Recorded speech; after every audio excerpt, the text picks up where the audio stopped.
Hello everyone and welcome back. Now in this video I'm going to talk about the parts of pulpal plane.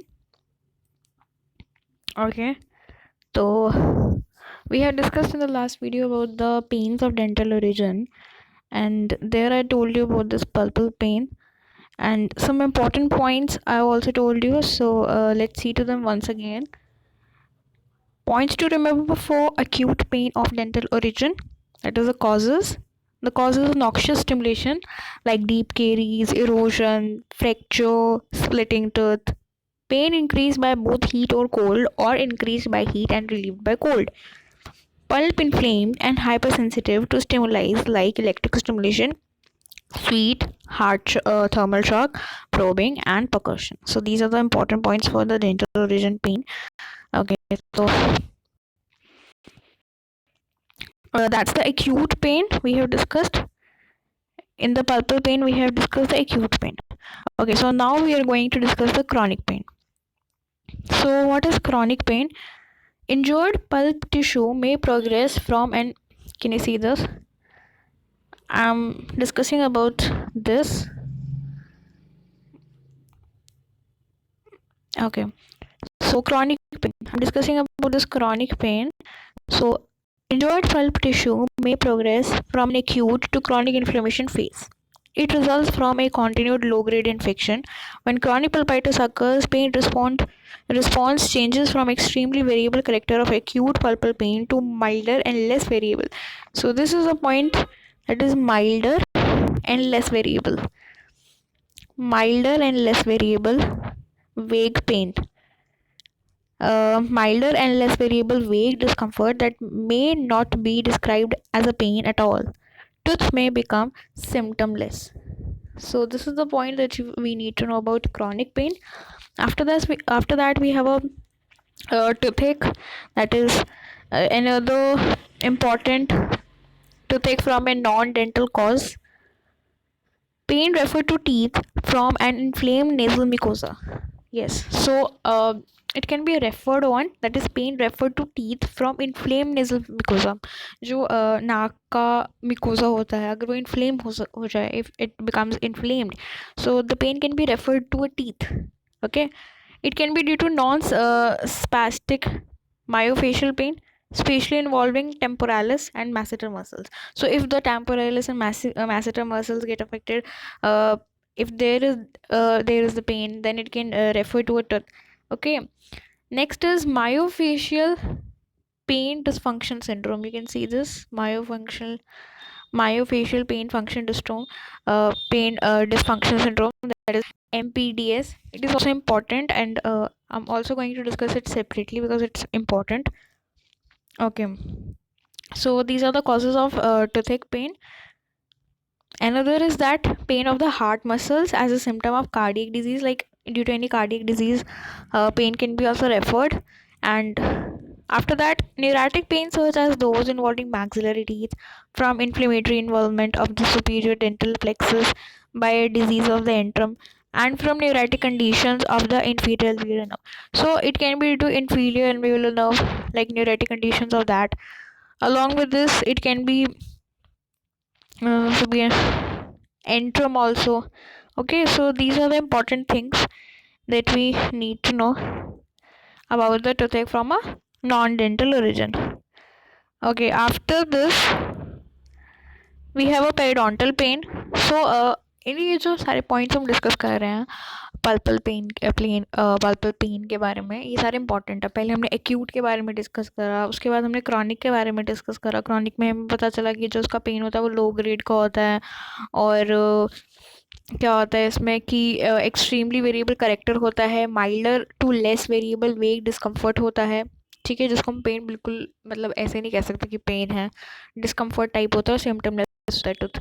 दूसरा हमने ये पढ़ा कि भी toothache from a non dental cause, कई बार pen refer हो जाता है आपका नेजल में कोजा इन्फ्लेम्ड हो जाता है तब, या फिर नॉन स्पैस्टिक मायोफेशियल पेन की वजह से, जिसमें टेम्पोरल और मैसेटर मसल इन्वॉल्व हो, उनकी वजह से रेफर हो जाता है. कई बार MPDS की वजह से, that is myofascial pen dysfunction syndrome की वजह से रेफर हो जाता है. हार्ट मसल में पेन होने की वजह से भी हो सकता है. उसके बाद न्यूरैटिक पेन की वजह से, जैसे कि जो इन्वॉल्व करे मैक्सिलरी टीथ को from inflammatory involvement of superior dental plexus, ठीक है, बाय डिजीज ऑफ द इंट्रम, और दूसरा न्यूरैटिक कंडीशंस ऑफ इन्फीलियल वेलोनम, तो इन सब की वजह से रेफर्ड पेन हो सकता है। हमने ये पढ़ा। अब हम पढ़ेंगे पेरिडोंटल पेन के बारे में। सो इसमें क्या लिखा हुआ है, the receptors of periodontal ligament are capable of rather precise localization. एक तो सबसे बड़ी बात इसमें प्रिसाइज लोकलाइजेशन है ऑफ द स्टिमुलस, देखो the periodontal pain of all types presents no difficulty in diagnosis, तो कोई डिफिकल्टी नहीं आती डायग्नोसिस में। The offending tooth is identified by applying the pressure to it laterally or axially। दूसरी जो important चीज़ है यहाँ पे वो ये है कि जो हम प्रेशर है वो लेटरली और एक्सिली लगाते हैं। अगर हमें कोई टीथ है और अगर हमें उसको मतलब आइडेंटिफाई करने की कौन सा टीथ है, तो हम सब दांत पे प्रेशर लगाएंगे। तो और हम प्रेशर कैसे लगाते हैं, एक्सिली और लेटरली लगाते हैं, और जिसमें दर्द होगा वो पता चल जाएगा हमें कि हाँ यही टूथ है वो। It may occur as primary periodontal inflammatory condition, ठीक है, it may occur as a primary periodontal inflammatory condition due to local causes, trauma, occlusal stress, contact with adjacent embedded tooth, dental treatment like dental prophylaxis, occlusal interference, over contoured और under contoured proximal contact area, ठीक है। उसके बाद आता है it may result from spread of pulpal infection और by direct extension from a nearby inflammatory condition involving an adjacent tooth, या फिर मैक्सिलरी एंट्रम, या फिर स्प्रेडिंग ऑशियस इन्फेक्शन। तो इन सब के ये सारे कॉजेज़ बताए हुए हैं इसमें कि भी प्राइमरी कॉजेज़ क्या रह सकते हैं, आसपास के टूथ से आ सकता है, या फिर कोई इन्फेक्शन अगर मैक्सिलरी उसमें है एंट्रम में, या फिर कोई स्प्रेडिंग ऑशियस इन्फेक्शन है तो उससे आ सकता है।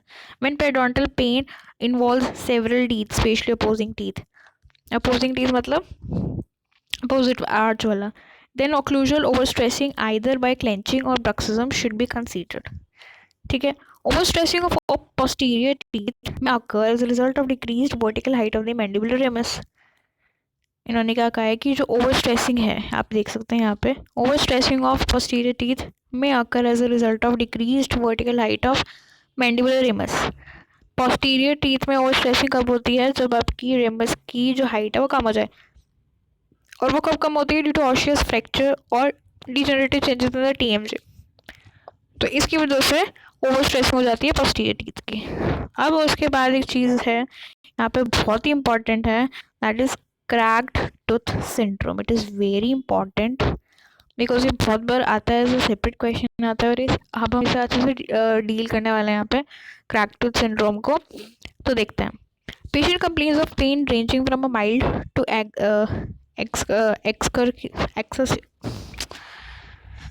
एक्सबरेटिंग। ओके, यहाँ पे ये कुछ और वर्ड लिखा हुआ है। ओके, तो एट द इनिशिएशन और रिलीज ऑफ बाइटिंग प्रेशर, कब उसे ऐसा पेन होता है, मतलब माइल्ड सा एक्सबरेटिंग सा पेन उसको कब होता है, एट द इनिशिएशन और रिलीज ऑफ बाइटिंग प्रेशर, शुरू में होता है। और जब आप मतलब जैसे अगर कोई खाना खा रहा है, कोई ऐसे बाइटिंग टाइप की मूवमेंट है, और जब वो बाइट को रिलीज़ करता है, तब जब उसका प्रेशर रिलीज़ होता है तब उसे दर्द होता है। तो this is the characteristic feature, this is the characteristic feature to identify that कि कोई क्रैक है, मतलब किसी दांत में कोई क्रैक आ गया है, और उसकी वजह से जो वो पेन है, तो हम उसको ऐसे आइडेंटिफाई कर सकते हैं कि उस टाइप का पेन है। क्योंकि जब आप मतलब बाइट को रिलीज़ करेंगे, तो रिलीजिंग प्रेशर जो होगा बाइट का, उस टाइम पे आपको पेन होगा। It can mimic the condition as trigeminal neuralgia, बहुत सीवियर हो सकता है, उसका पेन बहुत ही सीवियर टाइप का होता है, जैसे ट्राइजेमिनल न्यूरैल्जिया का होता है। ए crack may involve enamel and dentine only, or it may also involve pulp and symptoms will vary accordingly। जो क्रैक है वो इन्वॉल्व करता है इनामल को, डेंटिन को, और कई बार वो पल्प को भी इन्वॉल्व कर सकता है, और उसके हिसाब से उसके सिम्टम्स वेरी करते हैं। Pain occurs due to the fluid movement within the dentinal tubules causing stimulation of subodontoblastic nerve fibres. अब पेन क्यों होता है, पेन होता है फ्लूइड मूवमेंट की वजह से। जो हमारी डेंटाइनल ट्यूब्यूल्स हैं डेंटिन में, उनमें फ्लूइड होता है, अब उसकी जो मूवमेंट होती है तो उससे पेन होता है, which causes stimulation of subodontoblastic nerve fibres. मतलब हमारी जो डेंटाइनल ट्यूब्यूल्स हैं उसमें जो फ्लूइड है, जब वो मूव करता है तो वो क्या करता है, जो हमारी सब ऑडोंटोप्लास्टिक नर्व फाइबर्स होती हैं उनकी स्टिमुलेशन कॉज करता है। इसकी वजह से क्या होता है, पेन। ठीक है। The fluid movements are induced by pressure changes, और ये फ्लूइड मूवमेंट्स कैसे होती हैं, ये प्रेशर चेंजेस की वजह से होती हैं। ठीक है। कब होती हैं, when biting with offending cusp, मतलब कोई दांत है उसमें क्रैक आ गया, ठीक है, तो उसका मतलब कस्प कोई ख़राब हो गया, टूट कुछ ऐसा हो गया, तो जब आप उससे बाइट करोगे ना तो उसमें क्या होगा कि प्रेशर चेंजेस होंगी, प्रेशर चेंजेस होंगी तो फ्लूइड मूवमेंट होगी, फ्लूइड मूवमेंट होगी तो क्या होगा, जो भी हमारी सब और प्लास्टिक नर्व फाइबर्स हैं उनकी स्टिमुलेशन हो जाएगी। ठीक है। तो this is a mechanism. If the crack involves dental pulp, direct bacterial invasion will occur with predictable pulp inflammation and resultant pulpitis pain। तो अगर क्रैक पल्प तक पहुंची हुई है, आपकी काफ़ी डीप क्रैक है, तो आपका क्या होगा कि जो पल्प है वो इन्वॉल्व हो सकता है, उसमें बैक्टीरिया इन्वेड कर सकता है। Close examination of the crown of the tooth, that is this part. Close examination of the crown of the tooth may disclose a crack in enamel। अगर हम प्रॉपर क्लोज एग्जामिनेशन करें crown की तो हमें पता चलेगा कि इनामल में क्रैक है, which may be better visualize by using a dye or by transilluminating the tooth with fibre optic light. Fibre optic light आप यूज़ कर सकते हो और डाई यूज़ कर सकते हो। ओके। उसके बाद आगे इसमें लिखा हुआ है यहाँ से, one second, this part, crack can be confirmed by selective biting pressure. Biting pressure अगर आप करोगे तो उससे क्रैक कंफर्म हो जाएगा, यूजिंग अ कॉटन रोल और a small wooden stick to allow selective localization of search pressure. इसके लिए हम एक कॉटन रोल और एक स्मॉल वुडन स्टिक यूज़ करते हैं। It is treated by splinting of offending cusp with cusp protecting restorations or by removing the splint cusp and then restoring the tooth। Treat कैसे करते हैं इसको, हम स्प्लिंटिंग करते हैं ऑफेंडिंग cusp की। आगे जाके आपको पता चलेगा कि स्प्लिंटिंग क्या होता है। ऑफेंडिंग जो भी कस्प अफेक्ट हुआ है उसकी स्प्लिंटिंग करते हैं with cusp protecting restorations or by removing the splint cusp and then restorating. Remove कर सकते हैं उसको, फिर रेस्टोरेशन कर सकते हैं, तो कैसे भी कर सकते हैं। पॉइंट्स टू रिमेंबर क्या है इसमें, points to remember for the crack tooth syndrome is that mild to excruciating okay, मुझे इसका प्रोनाउंसिएशन बिल्कुल नहीं पता चल रहा, sorry for that। Okay, let's move at initiation or release of biting pressure। so this is the main characteristic point जो हमें पता होना चाहिए, हमारे वाइवा में बहुत ज़्यादा पूछा जाता है ये, तो तब इम्पॉर्टेंट है ये बताने के लिए। Next, pain due to fluid movement within the dentinal tubules causing stimulation of sub odontoblastic nerve fibres. Next, a crack in the enamel visualized by using a dye or by transilluminating the tooth with fiber optic light। Selective biting pressure using a cotton roll or a small wooden stick to allow selective localization of surge pressure, treated by splinting of the offending cusp। So these are the important points to remember cracked tooth syndrome। It is a very important topic that you need to know क्योंकि बहुत बार पूछा जाता है, तो ये सारे important points हैं इसके। उसके बाद हम आगे चलते हैं, एक टर्म आती है एरोडोंशिया, एक बहुत पॉपुलर सी टर्म है, दैट इज एरोडोंशिया। एरोडोंटेल्गिया क्या होता है, it is due to the effect of change in the altitude. Okay, aerodontalgia का मतलब होता है कि जब एल्टीट्यूड में चेंज आता है, मतलब आप कहीं किसी मतलब प्लेन में बैठते हो या फिर आप स्विमिंग करते हो तो एटीट्यूड का चेंज होता है, तो तब अगर किसी को पेन का एक्सपीरियंस हो that is aerodontalgia. Persons experience pain during high altitude flight और during deep sea diving. Okay, तो यहाँ पे अच्छे से विजिबल नहीं है, पर मैं आपको बता दूं कि इसको ज़्यादा, इसकी सिर्फ एक टर्म आपको पता होनी चाहिए कि अगर आपसे कोई वाइवा में पूरी व्हाट इज़ एरोडोंटेल्गिया तो आप बता सको कि एल्टीट्यूड चेंज जब पेन होता है। इसमें आगे यही लिखा हुआ है, यहाँ पे पीपीटी में क्लियर नहीं है, इसमें यही लिखा हुआ है कि डीप सी डाइविंग करते वक्त या फिर आप अगर किसी हाई एल्टीट्यूड जगहों पे जाते हैं तो वहाँ पे कॉमन चीज़। पॉइंट्स रिमेंबर आप देख सकते हैं, it occurs due to the effect of change in the altitude. Persons experience pain during high altitude flight or during deep sea diving. At ground level, the tooth is asymptomatic, occurs due to subclinical pulpitis। इसने क्या कहा है कि ground level पे asymptomatic कुछ नहीं होता मतलब बंदे को, लेकिन जब वो कहीं किसी फ्लाइट में जाता है, डीप सी डाइव करता है, तब उसको पेन का एक्सपीरियंस होता है। और ये किस वजह से होता है, सब क्लिनिकल पल्पाइटिस की वजह से। These are the 4 main points, पहला हाई एल्टीट्यूड, दूसरा डीप सी डाइविंग, तीसरा It is asymptomatic at ground level, and fourth is it is a subclinical pulpitis. उसके बाद आता है म्यूकोस्केलेटल पेन. तो म्यूकोस्केलेटल pen is not that much important because let's see to it once. Pain arising from the mucoskeletal structures presents clinically characteristics by which it may be differentiated from other causes of deep pain. The pain relates reasonably and logically to use, movement, and the demand of function. The pain can be provoked or aggravated by manipulation of the structure involved. The pain is usually due to the pain is usually not the pain is usually but not always accompanied by some dysfunction. Muscle pain. Okay, तो म्यूकोस्केलेटल pen है तो उसका मतलब होता है कि muscle pain plus skeletal pain. तो muscle pain frequently occurs in otherwise normal areas as a result of reflex protective mechanism and myofascial triggers. Muscle pain is usually felt as non-pulsative variable. Okay, so this is important. ये पता चाहिए कि non pulsative variable aching sensation होती है, sometimes having a boring quality. तो muscle pain में ये होता है. द पेन में become more lancinating and may occur spontaneously and in response to stretching, contraction, manipulation और manual palpation. तो ये एक और इम्पॉर्टेंट बात है कि ये lancinating टाइप का बन सकता है और स्पॉन्टेनियसली हो सकता है इन रिस्पॉन्स टू, अगर आप इसको काफ़ी उस मसल को स्ट्रेच करो, कॉन्ट्रैक्ट करो, मैनिपुलेट अगर करो, उसे काम लो, तो उस मसल का पेन बहुत ज़्यादा बढ़ सकता है. Next, sometimes the pain is not more than a feeling or a pressure of a pressure, whereas sometimes its intensity is increased.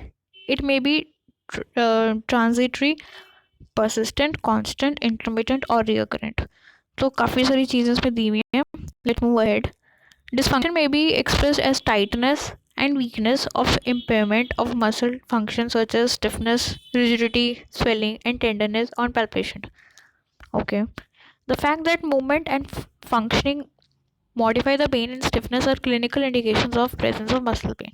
आगे इसमें पॉइंट्स में बताया हुआ है कि मैकेनिज्म क्या है. Mechanism is related to accumulation of metabolites either after excessive use of muscles. So it is not important for us. Let's move to causes. Various factors like unusual yawning, biting, chewing, strained sleeping position will cause a muscle pain. तो normal सी बात है कि muscle pain किस वजह से हो सकता है, तो आप ही लिख सकते हो यॉर्निंग, बाइटिंग, ये सब आ सकता है, चूइंग.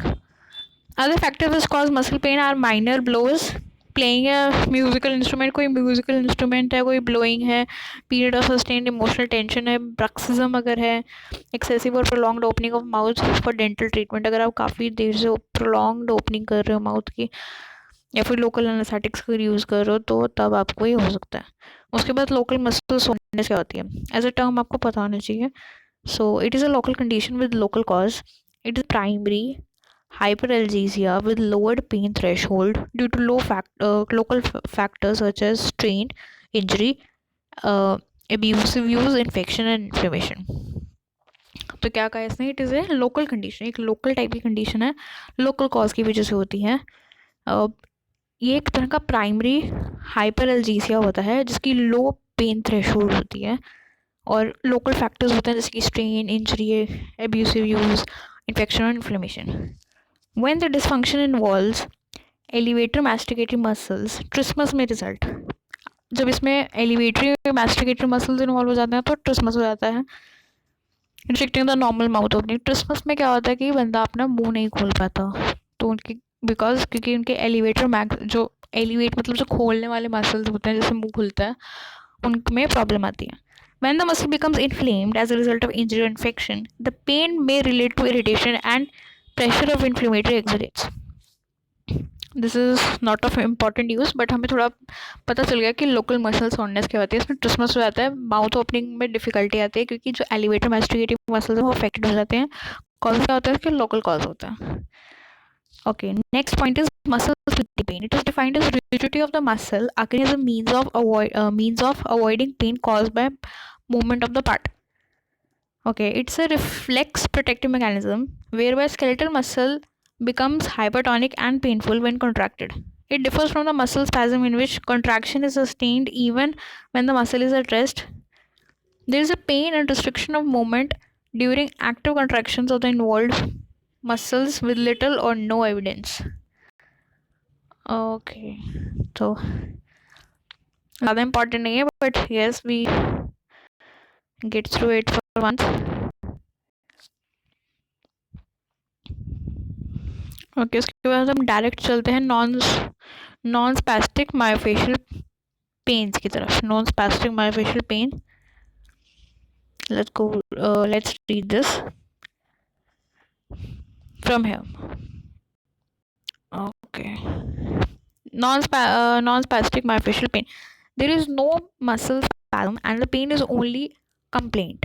मसल स्पैज्म नहीं होता, सिर्फ पेन कंप्लेंट होती है इसमें। Certain muscles tend to develop trigger areas within the muscles और टेंडेंस। कुछ ऐसे ट्रिगर एरियाज बन जाते हैं वहाँ पे जिससे कि होता है when these sites are stimulated by ordinary function like contraction or stretching, pain impulses are generated. जब ये ट्रिगर होते हैं तो पेन जनरेट होता है and the pain may or may not be sensed in the muscle. ठीक है, there is a secondary referred pain which is felt in structures located at some distance from the trigger site and thus the pain may be felt in edges in normal structures. तो ये referred pain की तरह secondary areas में हो सकता है।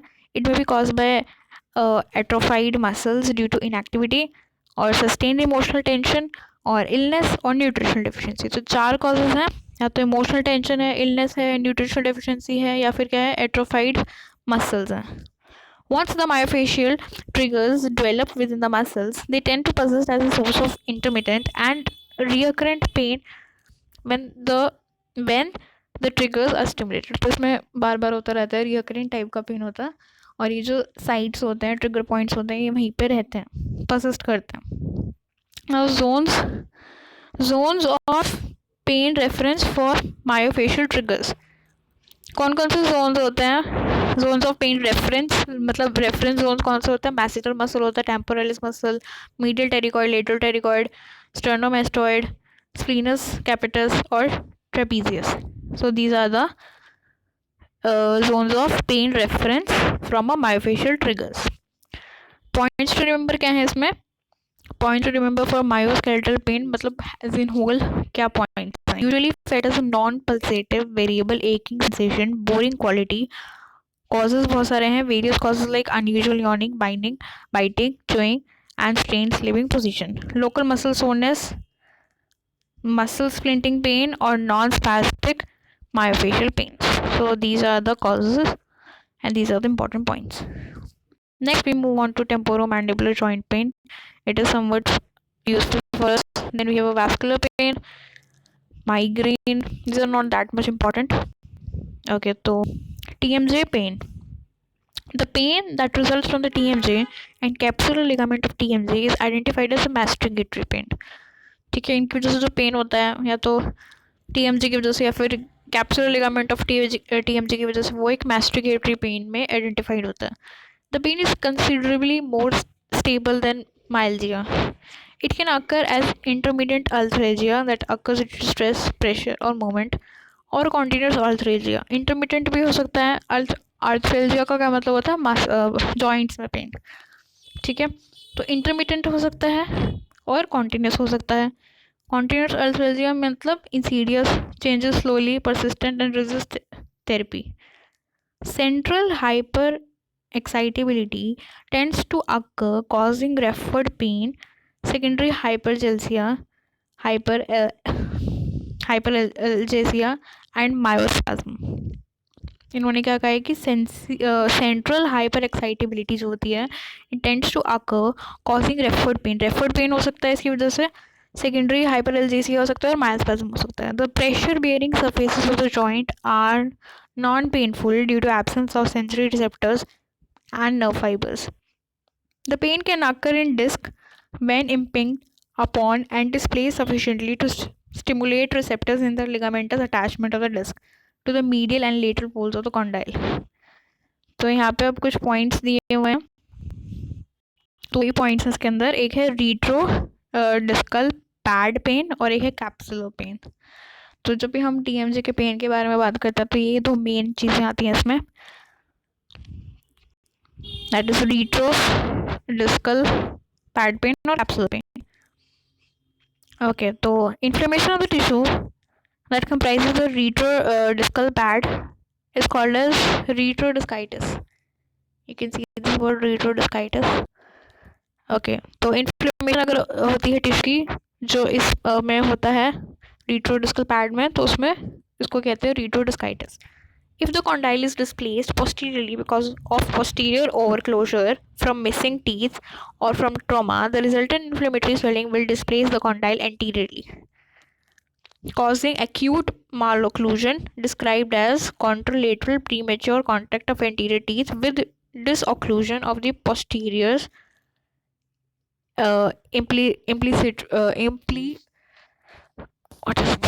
implicitly. Yes. तो इसने क्या कहा है कि अगर द कॉन्डाइल्स डिस्प्लेस हो जाते हैं पोस्टीरियरली, ठीक है, यहाँ से आप देख सकते हैं, यहाँ से if the condyle is displaced posteriorly because of posterior overclosure, ठीक है, अगर posterior overclosure हुआ तो कॉन्डाइल अगर डिस्प्लेस हो जाते हैं पोस्टीरियरली, ठीक है, the resultant inflammatory swelling will displace the condyles anteriorly. हम एक बार दोबारा से पढ़ते हैं बिकॉज थोड़ा अच्छे से समझ में नहीं आया. If the condyle is displaced posteriorly because of posterior overclosure from missing teeth or from trauma, the resultant inflammatory swelling will displace the condyle anteriorly, causing acute malocclusion. अच्छा, इसने क्या कहा है कि अगर हमारे condyles posterior की तरफ डिस्प्लेस हो जाते हैं, किस वजह से होता है? Because of the posterior overclosure from missing teeth या फिर किसी ट्रॉमा की वजह से, तो क्या होता है कि इन्फ्लेमेशन हो जाती है फिर the resultant inflammation and the resultant inflammatory swelling जो होती है वो डिस्प्लेस कर देती है फिर कॉन्डाइल को एंटीरियरली, जिसकी वजह से क्या होता है एक्यूट मालोक्लूजन हो जाता है, जिसको हम डिस्क्राइब करते हैं as contralateral premature contact of anterior teeth with disocclusion of the posterior ipsilaterally. ठीक है. Next is capsular pain. इसमें क्या होता है inflammation of the fibrous and synovial capsule is termed as capsulitis. Being inflammatory, pain results whenever the capsule is stressed by transitory movement of the condyle. ठीक है, तो ये हमारा हो गया कैप्सुलर पेन, जिसमें क्या होता है इन्फ्लेमेशन ऑफ फाइब्रस और साइनोवियल कैप्सूल होता है, कैप्सुलाइटिस इसको हम बोलते हैं. तो now see the points to remember. Masticatory pain, TMJ pain एक मैस्टिकेटरी पेन है. It occurs as intermediate arthralgia और continuous arthralgia. Central hyperexcitability causes referred pain. Pressure bearing surfaces of joint non painful due to absence of sensory receptors. ये एक important point है कि pressure bearing surfaces of joint non painful है due to absence of sensory receptors and nerve fibers. Next is retrodiskal pad pain और capsular pain. तो ये हमारे important points थे. दूसरा ये हमें पता चला कि भी एक टाइप का ये मतलब सेंसरी रिसेप्टर्स नहीं होते और फाइबर्स नहीं होते, इसलिए क्या होता है कि ये नॉन पेनफुल होता है. ठीक है. फिर आता है वैस्कुलर पेन. एक बार इसको पढ़ते हैं. क्या है कि pain of this type occurs because of the non axial stimulation of the afferent nerve fibres that supply sensation to blood vessels. So it is not important for us. It is related to blood vessels and all. Let's see the points to remember for this. Spontaneous pain due to noxious stimulation of the efferent nerve fibers that supply sensation to blood vessels. Primary pulsatile or throbbing quality of pain. Dilatation of blood vessels.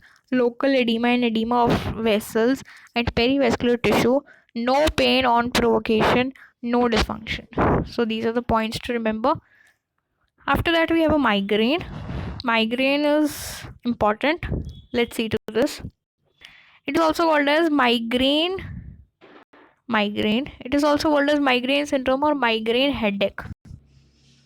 Migraine syndrome भी बोल सकते हैं, migraine headache बोल सकते हैं. इसकी aetiology अगर देखें तो इसमें क्या है, ट्राइजेमिनोवैस्कुलर न्यूरॉन एक्टिवेशन है. दूसरा हेरिडिटरी हो सकता है. तीसरा ट्रिगरिंग फैक्टर्स हो सकते हैं. तो अगर हम फर्स्ट देखें that is trigeminovascular neuron activation, तो इसमें क्या है, there is activation of trigeminovascular neurons. ये जो न्यूरॉन्स का जो नाम है ट्राइजेमिनोवैस्कुलर, इनकी एक्टिवेशन हो जाती है surrounding a cephalic blood vessels due to vasoconstriction. This will lead to cerebral ischaemia. इसके क्या होता है, इस्चीमिया आता है followed by compensatory vasodilation with subsequent pain and cerebral oedema. So this is the one of the cause of migraine. Next is hereditary. It has got autosomal dominant inheritance pattern. autosomal dominant. Next is triggering factors. So diversity of factors is thought to be triggering the attack. It includes dietary factors like chocolate and missing meal or aged cheese. It can be psychogenic like stress, anxiety and depression. It can be hormonal like menstruation, ovulation or oral contraceptive. Okay. After that, sleep disturbances can also be there. There can be physical like flashing light, fluorescent light, odors, high altitude.